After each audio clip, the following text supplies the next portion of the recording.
Thank you అన్న. ఇప్పుడు శాసనసభ్యులు కోమటిరెడ్డి రాజగోపాల్ రెడ్డి గారిని మాట్లాడవలసిందిగా కోరుతా ఉన్నాం.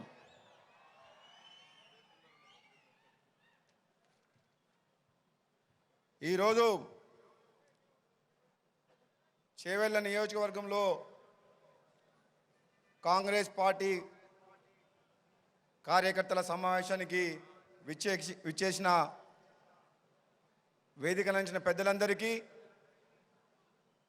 తెలంగాణ రాష్ట్రం నలుమూల నుంచి వచ్చిన కాంగ్రెస్ పార్టీ కార్యకర్తలకు, సోదరులకు, నాయకులందరికీ కూడా నా హృదయపూర్వక నమస్కారాలు తెలియజేస్తున్నాను. నాకంటే ముందు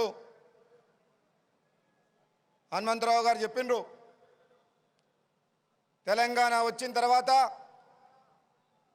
రాష్ట్ర ముఖ్యమంత్రి కేసీఆర్ గారు ఒక నియంతలాగా పరిపాలించి ప్రజాస్వామ్యాన్ని ఏ విధంగా కూని చేసిండ్రో మీ అందరికీ తెలియజేసిండ్రు.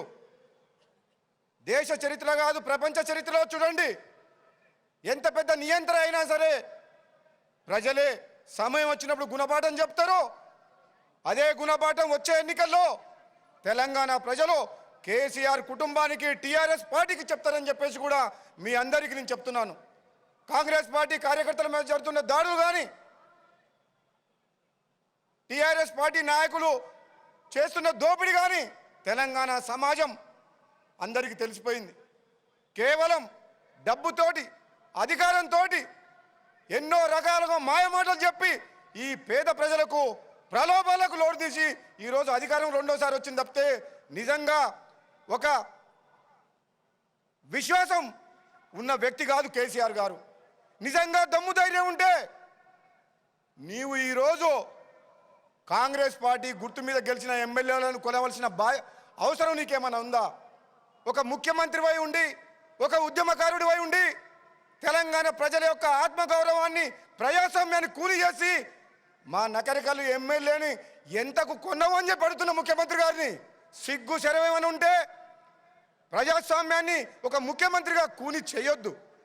ప్రజాస్వామ్యంలో ప్రతిపక్షాల పాత్ర అవసరం. ప్రతిపక్ష సభ్యులు ప్రజల పక్షాన అసెంబ్లీలో కానీ బయట కానీ పోరాటం చేయవలసిన అవసరం ఉందని చెప్పే ఈరోజు మాకు తెలంగాణ ప్రజలు ఇచ్చిన తీర్పుని 19 మంది ఎమ్మెల్యేలము ప్రజల పక్షాన పోరాటం సిద్ధం చేసుకున్నాం. కానీ రెండవసారి అధికారంలోకి వచ్చిన తర్వాత కూడా నీ కొడుకును ముఖ్యమంత్రి చేసుకో లేదా నువ్వే ఉండు, అంతేగాని ప్రజాస్వామ్యాన్ని కూని చేసే విధంగా ప్రతిపక్ష పార్టీ ఎమ్మెల్యే కొనడం అనేది సిగ్గు చేయడం చెప్తున్నా. చాలామంది దుష్ప్రచారం చేస్తుండ్రు.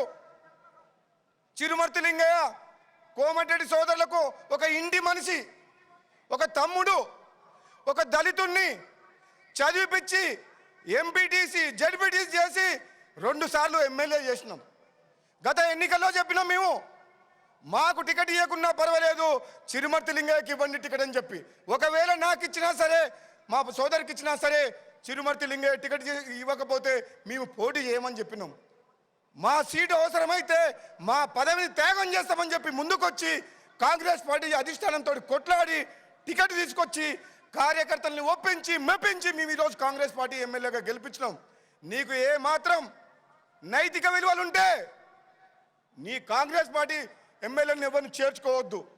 కాంగ్రెస్ పార్టీ తరఫున చెప్తాం, ఈరోజు ఎంతమందిని ఎమ్మెల్యేలను ఉన్నా సరే నీ డబ్బుతో, నీ అధికారంతో, నీ ఎటువంటి అహంభావం చూపించిన సరే తెలంగాణ ప్రజలు, సమాజం అంతా ఈరోజు మిమ్మల్ని చూస్తుంది. రాబోయే రోజుల్లో తప్పకుండా నీకు సరి అయిన సమయంలో తెలంగాణ ప్రజలు నీకు, నీ కుటుంబానికి బుద్ధి చెప్తారని చెప్పేసి కూడా ఈ సందర్భంగా చెప్తున్నా.